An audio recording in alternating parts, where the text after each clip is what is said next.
And you, Ezekiel, son of man, take a sharp sword and use it as a barber's razor and shave your head and your beard. Then take scales for weighing and divide the hair into 3 parts.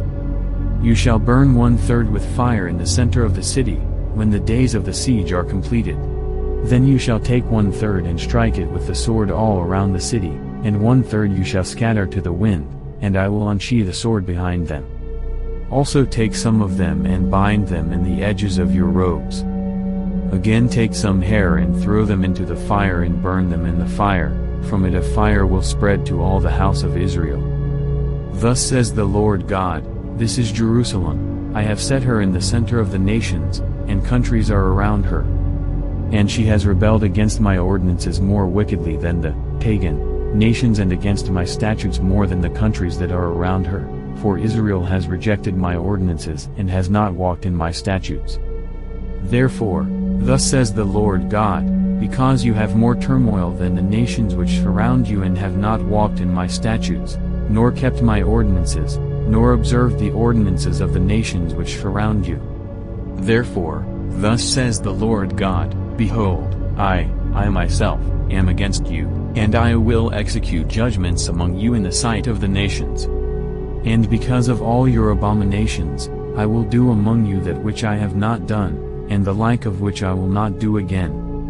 Therefore, fathers will eat their sons among you, and sons will eat their fathers, and I will execute judgments on you and I will scatter to all the winds the remnant of you.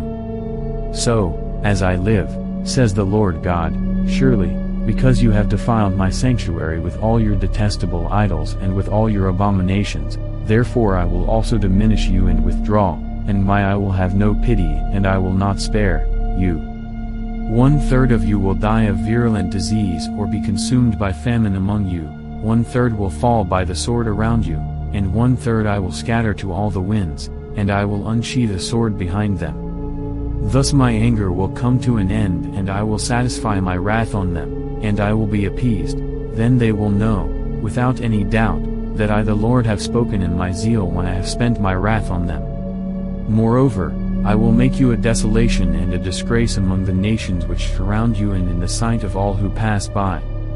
So it will be a disgrace, a taunt, a warning and an object of horror to the pagan nations who surround you when I execute judgments against you in anger and in wrath and in raging reprimands. I, the Lord, have spoken. When I send against them the deadly arrows of hunger which were for the destruction of those whom I will send to destroy you, then I will increase the famine upon you and break your staff of bread. Further, I will send against you hunger and wild beasts, and they will bereave you of children. Virulent disease and bloodshed also will pass through you, and I will bring the sword on you. I, the Lord, have spoken.